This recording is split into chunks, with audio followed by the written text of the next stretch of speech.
Welcome to Classroom 5.0, the podcast where we explore the future of work, learning, and leadership. I'm your host, Marianne Power, clinical psychologist, speaker, and consultant on meaningful work-life design and neurodiversity. Here's a question for you. Did you know that over 53% of professionals in fields like tech identify as neurodivergent? We've all heard about the challenges, but what about the untold stories of success? In NeuroPEAK, Season 5 of the podcast, we're flipping the script. I'm sitting down with visionary leaders to reveal the strategies and strengths that power peak performance in neurodivergent professionals. If you're ready to discover how our community thrives beyond a diagnosis, you're in the right place. Let's dive on in to today's episode. Mike, I am so excited to have you here on Classroom 5.0. I'd be lying if I didn't say I'm a little bit nerve-sided, actually, because you are just, from what I can read and what I've heard from everybody I know who's come into contact with you, professionally, personally, a rock star legend of a human. So this is going to be one cool conversation. Thank you so much for joining us. Thank you. That's too kind. And I know it was Joel, actually, Connolly, who's a mutual colleague, and he's going to be on the show later on in this series talking about neurodiversity and how it shows up with creativity. That first pointed me in the direction of your work, and specifically the good work that you're doing in sharing your own neurodivergent identity story on LinkedIn. And I've just so personally appreciated the authenticity at which you're coming to that story sharing. And also, I think the security and safety and responsibility around what you share, both for others who might be reading it, and I'm guessing for yourself as well. But I wonder if we can rewind a little bit. I'd really love to hear from you some of the context that led you to want to explore or think to explore autism and ADHD and neurodivergence in general as a part of your identity. Yeah, thanks, Marianne. Great to be here. It wasn't ever something I ever thought about. I guess I thought maybe I was a little bit different to other people that I knew, but I wasn't really sure how or why. And it wasn't until after COVID, I felt very, very burnt out after COVID. And to give some context, I was working as a product manager and I had about 50 people on the extended team, and I was on back-to-back video calls almost every day. And that really broke me to the point where I just didn't want to be on video calls anymore. And so at the end of COVID, I kind of got through that and I was like, I don't know if I really want to do this anymore. And so I decided I was going to leave Google. And I guess I went off with a brave face, but actually, if I look back at my post when I left, I said I'm going to take a month to recover or something like that. And I actually burnt out like really hard, I think, once I actually left.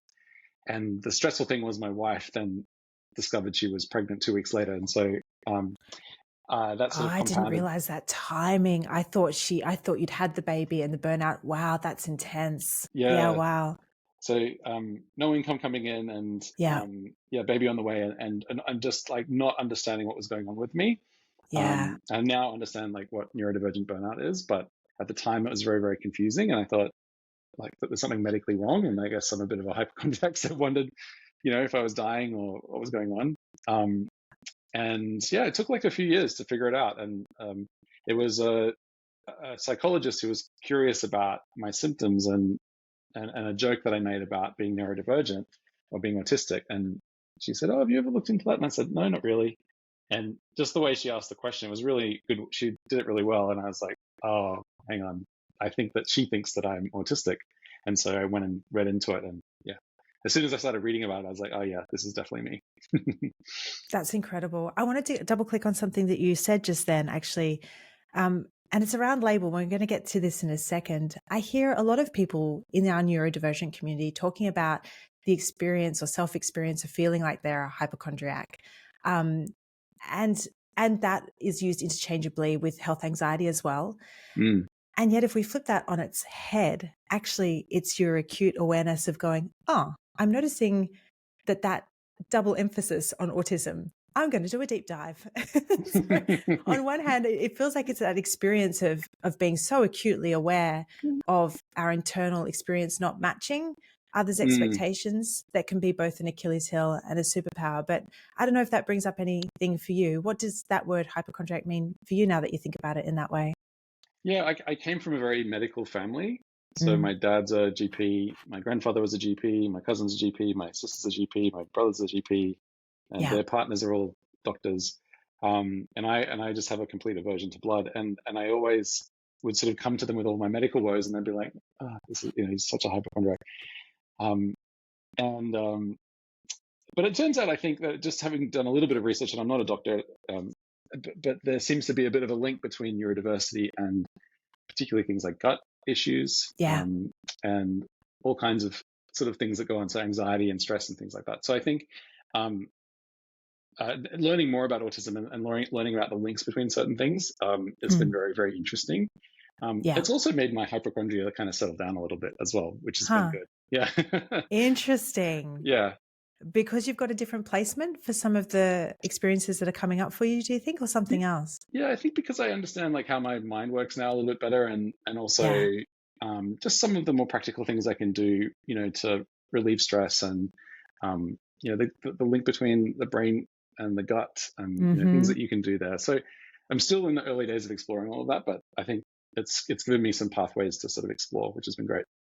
Amazing. And by the sounds of things, been useful in being able to direct your focus and your attention in terms of understanding what is happening. And you're right, actually, the research, there's a lot there now around the different ways that our nervous systems and our guts show up as neurodivergent people. And I know you and I had a little bit of banter on LinkedIn when you shared about nervous system support and care. For our listeners, I'll drop into today's episode some further reading if you want to explore that link between gut health, because we might not get to it today, but I'm thrilled to hear you opening up that conversation. I'm hoping we're going to move towards more of a holistic care model as we start to understand neurodivergence better. But let's talk about labels for a second, because there are a few things in your post I was like, oh, yes, Mike, you've hit the nail on the head. Not just for me, I was seeing other people really relate to you sharing. One of them was your experience. Oh, I wrote it down somewhere. It was like receiving that label was being told that you'd been walking around with a silly hat, but no one thought to mention it. And yet this odd expression of there being a fear, perhaps for the stigma. I think I saw you mention around what neurodiversity, neurodivergence is and how it shows up. For me, I've been pondering around that. And I think I'm coming to some form of hypothesis that maybe it's around the role models that we've had who are neurodivergent and that focus on the medical model. But tell me, for you, what is the importance, or what's been the value in a label? What would you say has changed for you that's significant? I think it's important to understand, I guess, how your unique brain works. And I think there's a bit of relief, I guess, when you find out that the unique way that you operate is maybe not as unique, that there are other people that are going through similar things. And that, I guess, takes the pressure off a little bit, and also gives you an avenue to explore things that might be going on, and to talk to other people, and to understand how they might be approaching different situations. So that's been really, really good. But also, I think I feel very passionately about, particularly on the work front, I guess, supporting people with neurodiversity, particularly now that I understand like how badly someone can burn out if you've got neurodiversity, and particularly in sort of like highly creative or highly tech roles. I think that it's good to, I guess, even just be aware that you're neurodivergent as a first step. And I think there's probably things that people can do, employers can do, to sort of help people understand that about themselves without necessarily having to disclose it to the employer. But I think that would have been really useful in my career. Had I discovered this earlier, so say in my 20s, I think that would have been amazing. And so I guess part of the reason of sort of labeling myself is to maybe help others out there that, maybe going through some things and they haven't really realized what's going on. And then by sort of reading my story, they might say, oh, that sounds a lot like me. And actually, I've had lots of people email me saying, thanks for your article, because I didn't realize I was neurodivergent until I read it. It's quite an experience, isn't it? I had the same when I was public about my own identity as well. I could ask you a million questions on that, but I'll stick to script for both of us and for time as well. Yes. Oh my gosh, so much of that. I do wonder though, to that point around what could have been different if you'd known in your 20s, and specifically if I'm someone working in a workplace who might be thinking, okay, well, maybe there are some things I can do differently that are preventative maybe against burnout, and on the flip side of that, to go towards peak performance? Because you speak a lot about your strengths too. What do you imagine you might do differently that you're starting to see? And I recognize that that's probably unfolding as well. I guess I don't yet have all the answers, and I think as a society we're still learning more and more about neurodiversity. But I think one trait that I've read about that the neurodivergent people can have is getting all consumed by their work, and because you can't really switch your brain off, I think in a lot of cases, then that kind of leads to sort of quick burnout. And I definitely, in the past in my career, had to take time off, sort of go down to sort of 4 days a week, and I didn't understand why that was happening, like why I felt so burnt out. I guess I didn't have a word for it back then, but I guess just being aware of those things, it's like so important. Did you experience the difference between feeling drained and then clinically burnt out, or was it sort of just a muddy expression that just evolved differently? Everybody's experience is so unique. Yeah, I think it was more just anxiety in the past, though I wouldn't have recognized this as anxiety. Like, oddly, I thought I was a very calm person. But yeah, when I got my diagnosis, my sister was like, "Oh, like, yeah, you're a really anxious person," and that kind of threw me because I'd never thought of myself as an anxious person. Oddly. Yeah, interesting. It's interesting how other people's perceptions of us and our own lived experience can often be so different. And I think when I hear a lot of neurodivergent talk about anxiety as well, for anybody who's listening to this and questioning themselves, perhaps, sometimes that can show up in overthinking. And it's not necessarily that anxiety in the body that means that you're second guessing yourself or not making the next step, but it's just a sense of being a little bit on edge more so. And there was something that you said earlier that I think is the benefit of a label too, is we say in psychology, you've got to be able to name it to tame it. And once you know it exists in your brain, it's like, right, okay, that's something potentially slightly out of my control. What can I put back in my control? So lots of takeaways already. Can we shift to strengths? Because I know you're also very proudly vocal about those, as you should be, because we're going to do a dive into all of your innovations soon. But talk to me about what you think your brain has gifted you in terms of really unique strengths and how you're doubling down on those now, even more so. I think in the past I considered myself to be creative, but I didn't really see that as a unique strength. And I think now that I think about it more, I think that is my unique strength. And just being able to think really outside of the box, come up with ideas. People are like, wow, how did you come up with that? That's like so crazy. And yeah, it was kind of like a party trick, but I guess like now I want to really lean into that a bit more and double down on it. That's brilliant. Creativity is something I'm super interested in because, as you said earlier, it seems like our community tends to navigate naturally towards creative arts, performing arts, anything where there are those. And you talk a lot about big problems in innovation and tech and the need to really sort of expand our thinking. Our divergent brains can be uniquely placed for that. But I'm really interested in the creative process. And I wondered if you could share with us what yours is like and what you're learning is helpful to create a sustainable creative process. Yeah, I don't necessarily have a good answer for that yet. I think where it's worked well in the past is having a great team and having a team that balances like with different skills that are sort of different to mine. I think if I try to jam with someone who's like has the same neurotype as me, I think looking back on those experiences, they haven't gone as well. But it's actually like a diversity of thought that kind of levels my ideas and like makes them practical. And then often other people get inspired and they sort of take it in an even better direction. So having a really great team, I was lucky to have that at Google, a really, really fantastic team. And yeah, I'm kind of keen to get back to that at some point. That's really interesting to me, the idea of the team as well. I wonder if, in addition to saying, yes, okay, ADHD, autism labels are super helpful for us individually. But if as teams, we understood our cognitive profiles in the same way that I know a lot of companies invest in doing personality exploration, for example, or character exploration, how cool to know that there are some brains that are biologically driven to have different strength profiles across all of the different tasks that are still very human. Because I know you're working a lot in tech and really taking a deep dive into AI.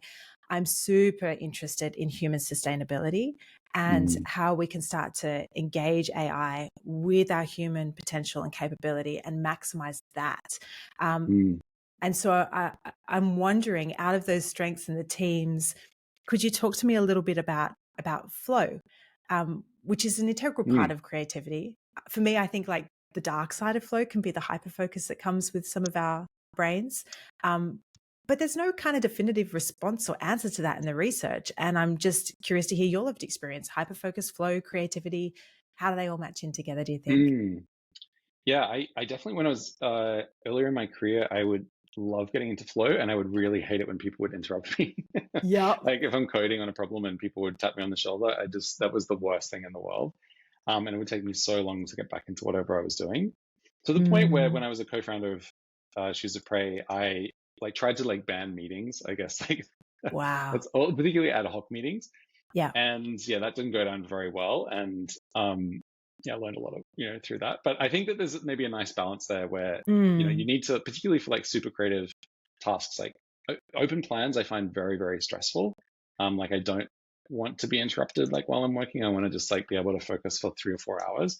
And yeah, I think that was very much resisted by other colleagues, maybe people that weren't neurodivergent.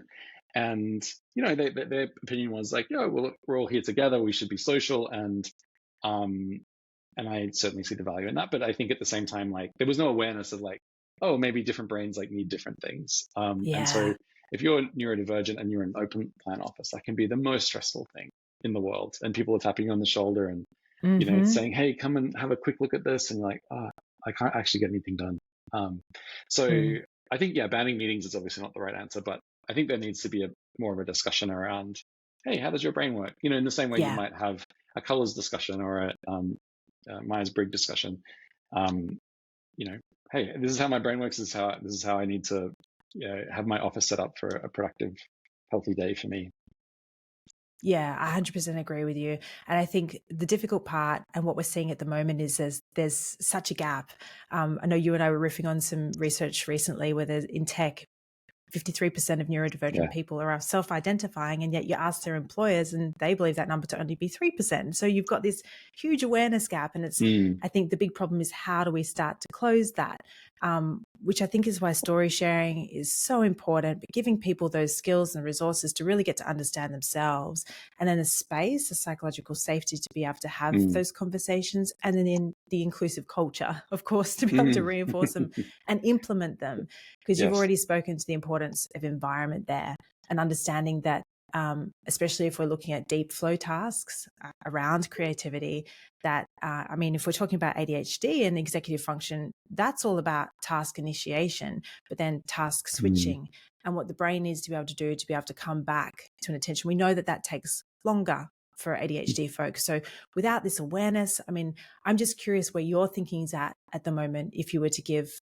a company some insight as to where they might start with their own neurodiversity journey. What's that looking like? Yeah, I think the first step is probably not to jump straight to rules and regulations or protocols or things like that. I think just learning would be a good step. And something I'm exploring with some others is going and talking to companies about our experience and having that be a springboard to, say, other discussions internally. I think that's a good first step.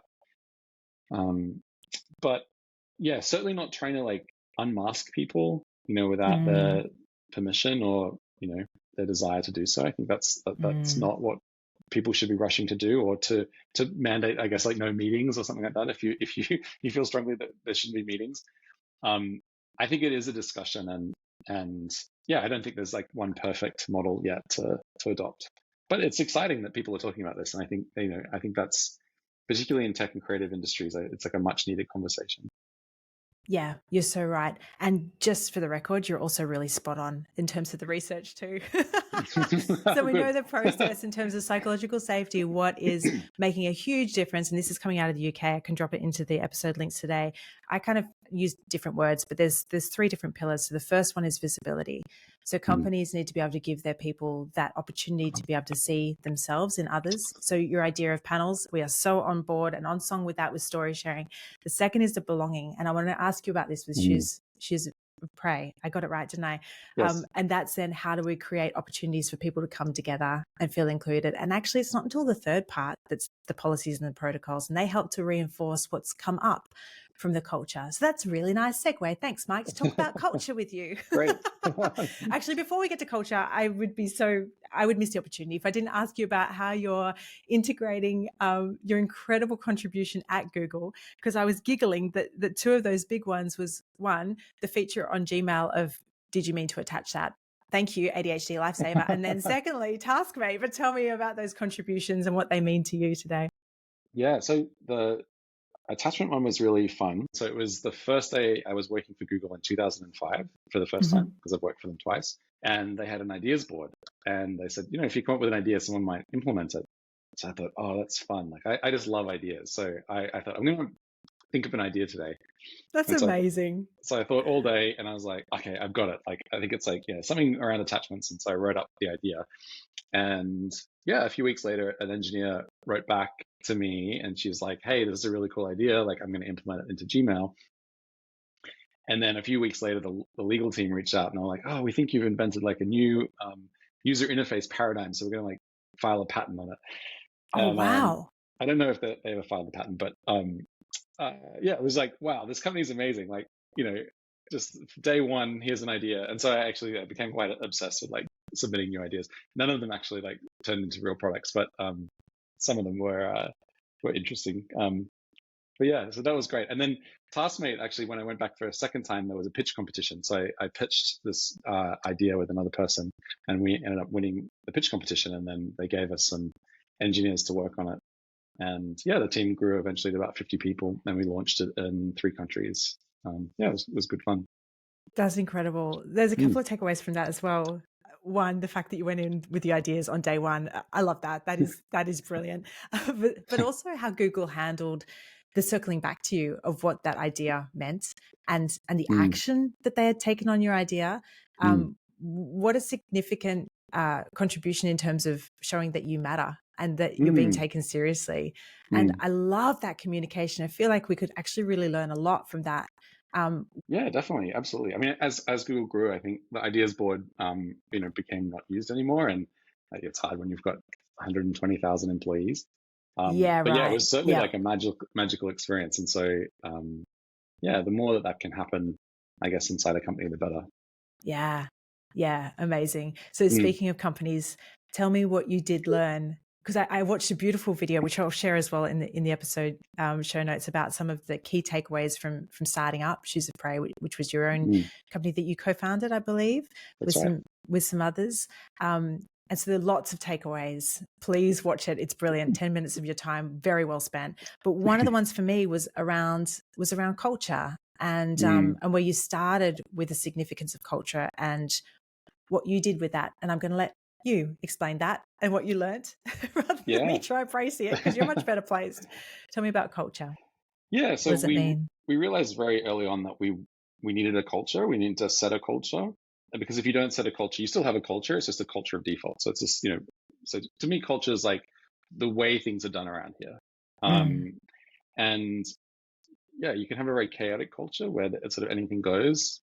So for example, like, swearing, if swearing is allowed in meetings, that can sort of translate into sort of maybe risky behavior when, socializing, for example. And so it's very good, I think, to be explicit about the kind of culture you want to build, particularly if it's a startup and it's a very small entity, because once the culture is locked in, it's very, very hard to change it. And so we read a really great presentation by Netflix in about 2010 about their culture. And it was very prescriptive about, this is the culture we want to hire, fire for, and promote for. And we thought, that's great. Well, let's do that. So we wrote this culture doc and presentation, and we presented it to the company. We wrote it over a weekend, and because we were very excited about it. And we presented it to the company, and the company was like, that's not our culture. And they were right. That wasn't our culture. But we were like, no, this is what we've decided our culture is going to be. And so this is what we want everyone to embody from now on. And yeah, within a few months, like it had happened, like the change had occurred. And yeah, was it the perfect culture? Probably not, but we've learned a lot since then. But it was a good starting point, and I think it built a really, really strong team as well. So yeah, there's a number of things we got really wrong at Shoes of Prey, but there's some things we got really right, and I think culture was one of those things. What made me really giggle about the story as you were sharing it in that video was, correct me if I'm wrong, but you'd read The Purple Cow by Seth Godin. Yes. And it had taken away, I think I heard you say the message was build an irresistible brand that people want to buy into. Whereas I took away the message was build a mission that other people want to come along with. And something that I wanted to share with you of my impression of you, and I know we haven't yet met face to face, and I hope that changes very soon, but my impression of watching you conduct yourself, even just online, and of all the people that I've spoken to who speak so highly of you, is that perhaps without even knowing it, you build that mission mindset for others. And I'm sharing that because I'm just so excited to see where you go with the next mission that's unfolding in your life. There's a real superpower, I think, in holding space for people. And I just wanted to acknowledge and celebrate you for doing that. Oh, thank you. You're welcome. So you can take that one and put it in your back pocket. It's a high bar to live up to, yeah. And it's meant to come with no pressure, by the way, too, Mike. But I will be following up. Oh, no. Oh, thank you so much. Thank you so much. Let's switch across to these. They're supposed to be quick fire rounds. Sometimes they are, sometimes they're not. But is that okay with you? I've got some questions I ask all my guests. And the idea with this is, first thing that comes to mind, you don't need to overthink, but I'm curious to know what comes to mind for you when you think about the qualities of somebody who has an impact mindset. Yeah, impact mindset. So I guess it's someone who wants to make a big difference in everything that they do. And yeah, I tend to find that people that are neurodivergent have this sort of built in for some reason. That's not to say that people that are neurotypical don't. So yeah, it's making a big impact, and I guess that sometimes is like being like ridiculously passionate about whatever it is that you're doing or talking about. So yeah, I really struggle to get along with people that like they don't have any passions, and so like I've got a million passions at once, and so yeah, I think like being passionate, I guess, is probably what I would say. And it doesn't have to be, launching rockets into space. It can be, having a great meal or something like that. Just whatever it is, like just being passionate and doing a really fantastic job. I just finished reading this amazing book called Unreasonable Hospitality. And ooh, I shall write that one down. Yeah, it's all about 11 Madison Park, the best restaurant in the world, and the sort of extreme lengths that they go to create an incredible experience. And yeah, for me, someone that embodies that has an impact mindset. That's brilliant. We'll do a book swap. I've talked about this one a bit, but I'm reading The Art of Impossible. In fact, I think I've read it now 3 times. And I'm raising that because it talks about passion, purpose, creativity, and all of these super sparks that you're speaking to in that impact mindset piece. So you've given me some thoughts there. What about the term inclusive impact? Is that different in any way, or what comes up? Yeah, I guess so. And so I guess to put some nuance on my answer to the first question is like, I believe like the best impact comes from embracing all neurotypes and all different experiences. And I've seen that work so well. So, we built at Shoes of Prey, we built it was almost like 200 people in China. We had a factory. And I'd read a book many, many years ago called Maverick. And it's the idea is this guy has a factory, and he went above and beyond in sort of including everyone in that factory in decisions. And he was really worried. His name is Ricardo. He was really worried about doing this because he worried that people might start doing sort of strange things or making strange decisions. But actually what he discovered is like the more he included people, the better the decisions became.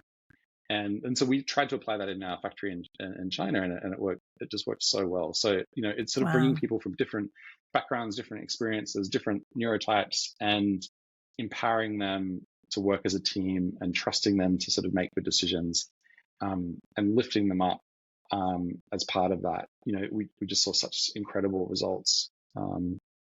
And yeah, I'm sort of that gets me really, really excited when that happens. Whereas too often the experience is that people's ideas are shut down.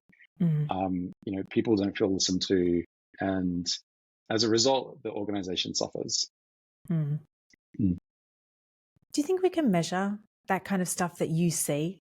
Because we talk about it, like we read all the papers that say you've got to have diversity for greater innovation and greater creativity. But did you experience that to be something that you could measure, or is it something that's just an intangible quality that you can sense and it's there when you're experiencing it?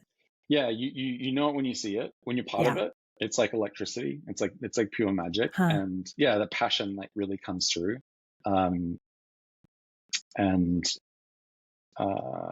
Yeah, but it is relatively rare.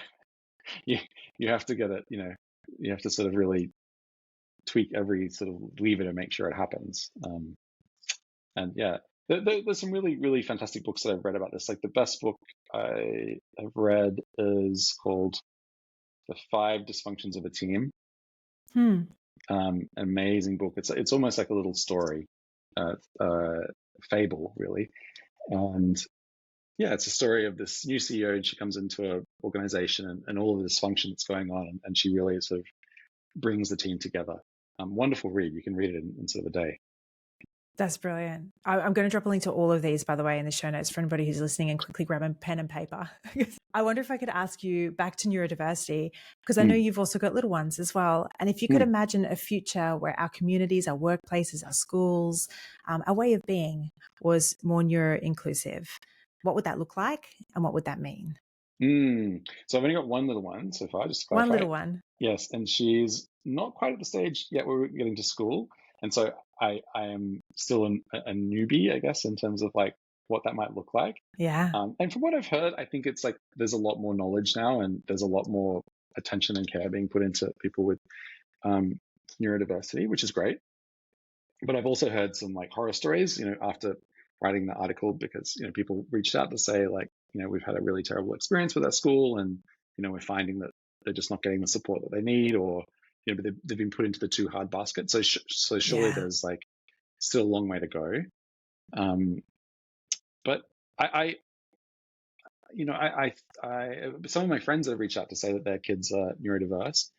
I said, I don't know whether to say like, I'm sorry to hear that, or like, how wonderful to hear that, and how excited am I for you. And to be honest, I probably lean more towards the I'm excited for your child, particularly if it can be done in a way that is caring and thoughtful, such that they can understand their unique special brain at an early age, and just sidestep some of the challenges I think that people that are a little bit older have gone through, without that awareness. I couldn't agree more. I can join you in that. I have a hopeful future that one that we're creating, that we're moving towards, that we're all working hard for, is one where with that response is, I'm really excited for you, because I haven't yet met a neurodivergent person who doesn't blow my mind with the incredible different perspectives and skills and strengths that they bring to the table.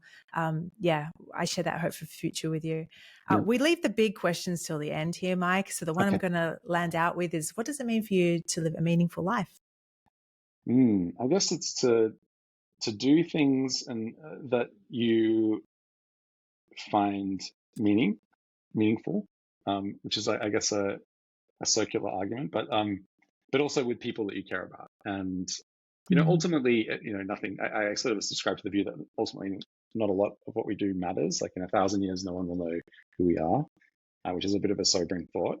But it's also an empowering thought that we can, that we are the agents of our own provocation, and we can go and do good in the world. And so it's an incredible thing to be alive, and to have this opportunity to do what we hopefully want to do.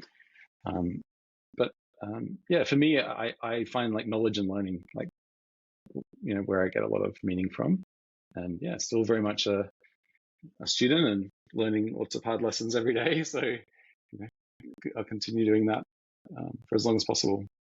It's the integration, I think, that makes a big difference. I love all of that. There's that love of learning, that connection with others, connection to self. Thank you for sharing. It's just beautiful. Mike, I know off the back of this conversation and reading everything that people are going to read, they're going to want to know how to reach out with you, to you even. What's the best way to get in touch or to follow your work at the moment? Probably on LinkedIn, I think. Yeah. Yep. That's the easiest one. And I've also, if you're looking for a speaker, particularly on AI or neurodivergent creativity, then reach out via my website. Perfect. I will drop both of those, both your LinkedIn. And again, thank you for being so present and so available to everybody there. And then also, your website with links to speaking. Call to action. There's a good place to start, companies. Get Mike.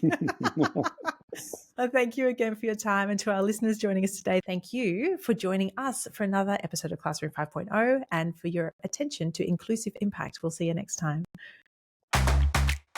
Thanks for tuning in to Classroom 5.0, our NeuroPEAK series. If you enjoyed today's conversation, don't forget to check out the list of resources mentioned. Just hit the link in the show notes below. And hey, if this episode resonated with you, I'd love it if you could share it with a friend, leave a review, and make sure to follow the podcast so that you don't miss what's coming next. We've got a ripper of a lineup. For more on supporting your own neurodiversity journey, you can head on over to mariannepower.com.au. I'd love to hear from you. Thanks again for listening, and we'll see you next time.